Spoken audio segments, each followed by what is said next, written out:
of Norway and the Republic of Iceland, His Excellency Professor Todung Mulya Lubis, or Pak Dubes as we say in Indonesian, to give a proper welcome. Without further ado, Your Excellency Pak Dubes, the floor is yours.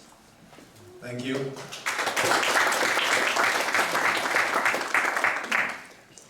Ms. Maritrea, political advisors to the Ministers of Climate and Environment of Norway, distinguished speakers, ladies and gentlemen, welcome to our seminar today. I saw so many familiar faces this morning. We are so delighted and honored to have you all to this very important event, even though we understand that at this point in time of the years, with very nice weathers, you will be somewhere in your summer houses or enjoying beautiful sun and beaches. So thank you for making the time. My good friend Ambassador Kali here, also just came up from the north. Today's seminars will deal with the potential role of palm oil in achieving UN Sustainable Goal. As you know, Indonesia is the largest palm oil producing country, besides Malaysia. And we are determined to develop our palm oil-based industry in compliance with sustainable palm oil plantations. We believe that palm oil can also play an important role in achieving sustainable development goals. Ladies and gentlemen, we understand that in Europe and also in Nordic countries, there's been concerns and questions about palm oil plantations, especially its correlations to what is called deforestation. Some of the concerns, in my opinion, is justified, especially when you talk about plantation that not in compliance with sustainable plantation principles. I'm not denying that. But it has to be reiterated that most of palm oil companies, especially the big ones, have been in compliance with sustainable plantation principles. They've been also being closely watched by the public, by the media, by the civil society. So they also want to do long-term and sustainable business. They don't see palm oil as quick yielding venture. Palm oil industry contributes significantly 3.5% of Indonesian GDP. We have Pak Bustami here, Pak Dono, correct me if I'm wrong, but a labor-intensive industry employing 4.2 direct workers and 12 million indirect workers. In addition, you have 2.4 million smallholders farmers, employing 4.6 million individuals. This is my data. Perhaps there's a latest data that I'm not in possession. In total, the palm oil industry is a place for over 20 million people earning their life. We can imagine how much can be done by such a big industry to support climate action and emission reduction. As we know, based on Paris Agreement, Indonesia is committed unconditionally to reduce emission by 29%. But with all concerted effort, emission reduction can reach up to 41% in 2030. It is appropriate to mention here that the palm oil industry has taken several initiatives like replanting programs, forest fires prevention program, implementing biodiesel program, and use of palm oil mill effluent. They are done in order to help achieve sustainable development goals such as poverty eradication, inequality reduction, and creating more employment opportunities. In addition, I feel compelled to inform you that the government has also taken several initiatives to make sure that no deforestation takes place. One of the initiatives is the decision not to issue new license for new palm oil plantation. This is what we call moratorium of new palm oil business license. And if you go to West Papua province, I don't know whether you have been there, right? Yeah. You will see positive and firm public policy not to issue palm oil business license by the governors.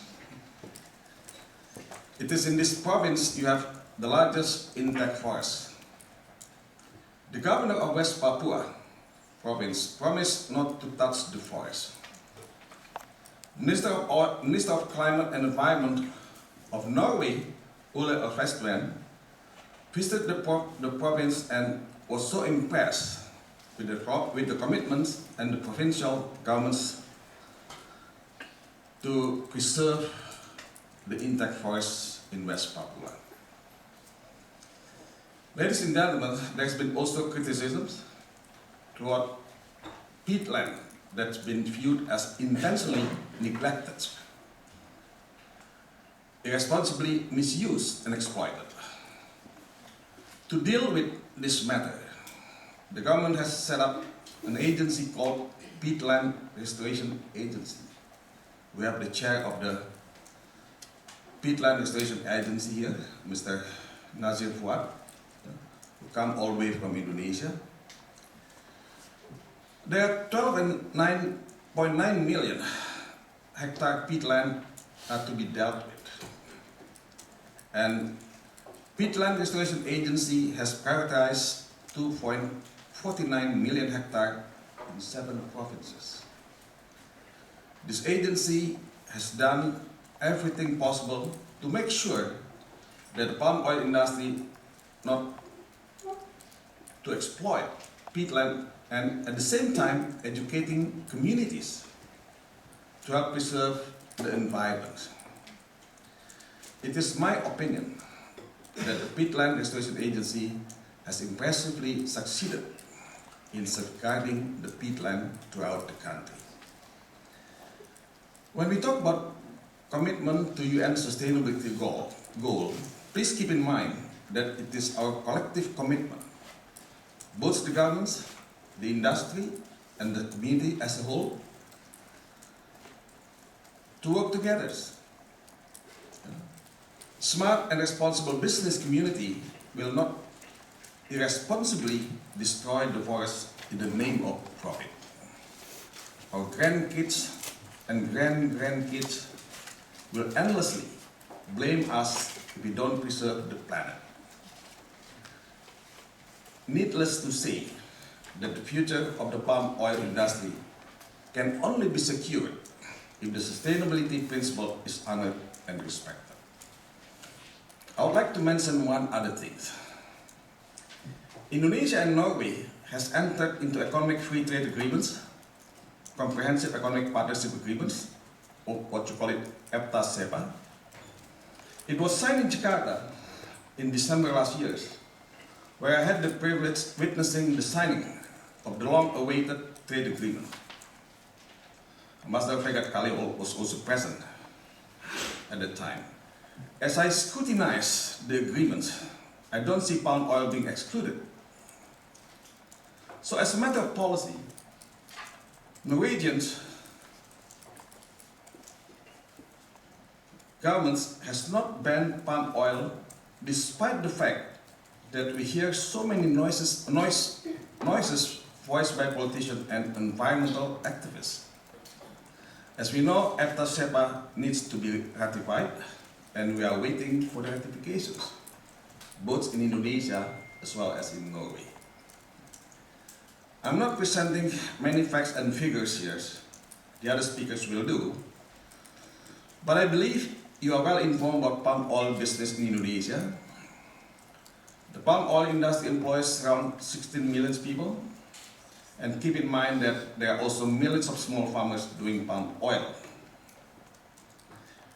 The living standard has been gradually increased, and it is our hope that those employees and small farmers will have a betterment of life. In conclusions, I would like to end my speech by saying, let us grow, let us develop together, let us find a fair and mutually beneficial arrangement of palm oil business going forward. Trade war will not bring us anywhere. I thank you all for your kind attention.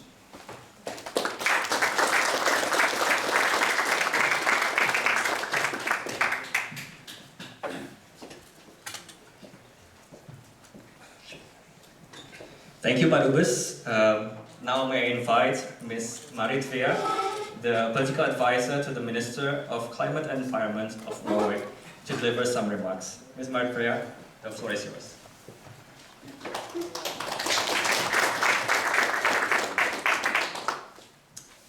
Thank you very much.